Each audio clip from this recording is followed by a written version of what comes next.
Today I'm going to be testing another Rage, and this is like the Rage Simple model. Okay, it's the two blade.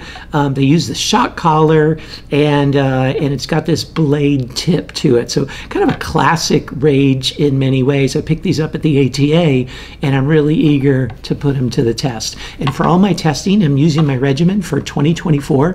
You can read about it in a video that I produced earlier this year called 2024 Broadhead Test Process. It'll explain all that I do and why I do it and so forth. For most of the shooting, I'm using my Elite Era, which is my 2024 bow, and I'm really loving it.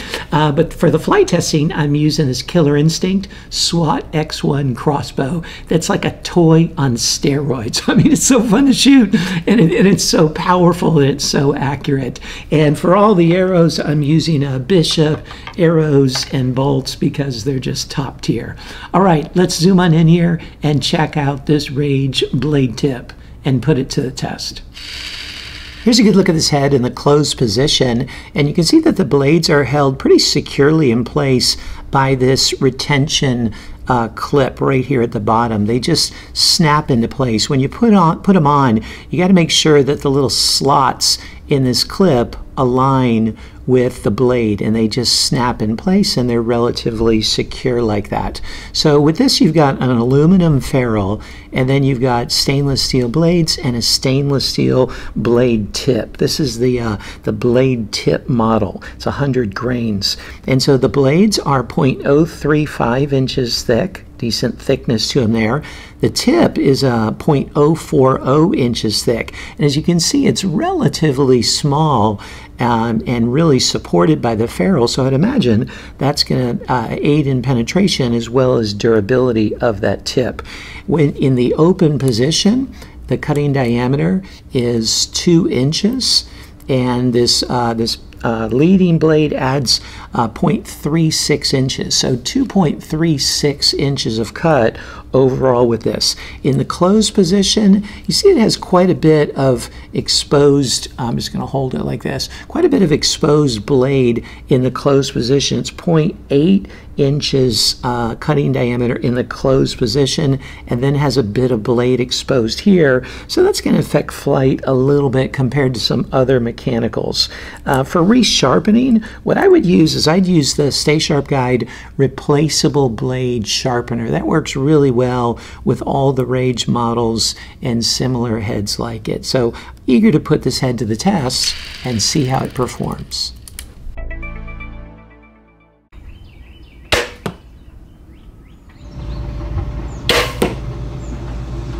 It just barely clipped the 9 ring.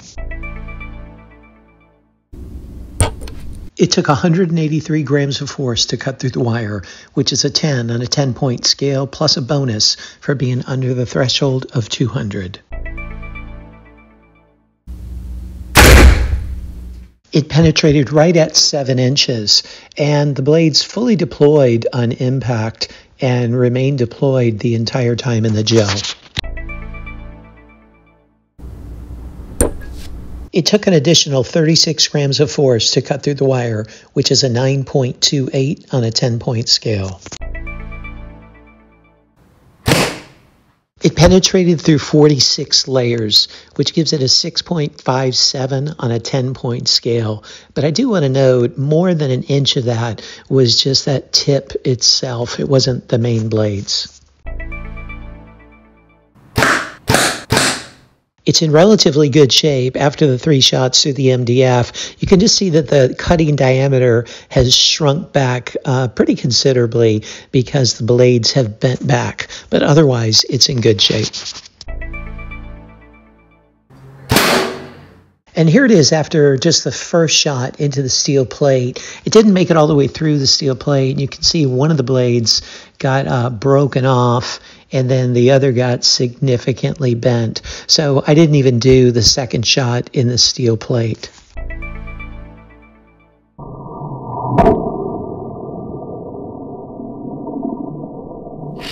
So here it is after the impact in the concrete, and as you can see, it just didn't hold together. I mean, that tip did stick into the concrete a bit, and that was good, that blade tip, but that aluminum ferrule just could not handle that kind of a hard impact.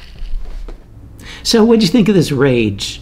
You know, it has some certain strengths to it. I can see why it has a number of followers.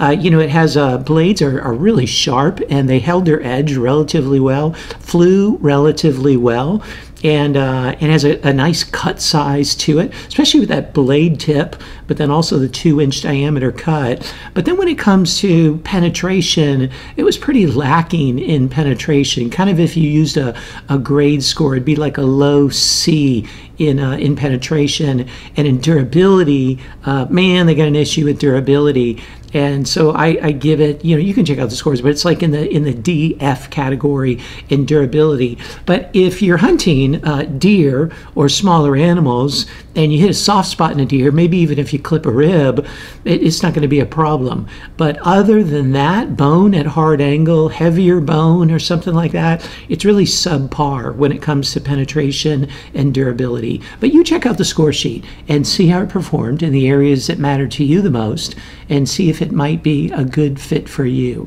And stay tuned for the overall cumulative score as well as the corresponding Lust grade. And you can find the breakdown of all the scores in the description behind this video, below this video. And also stay tuned for a list of all the discount codes. That list is always growing, so check out the list of the discount codes that I have at the end of this video, as well as the really current list of those discount codes listed in every description. Hey, thanks for tuning in. Look forward to seeing you next time.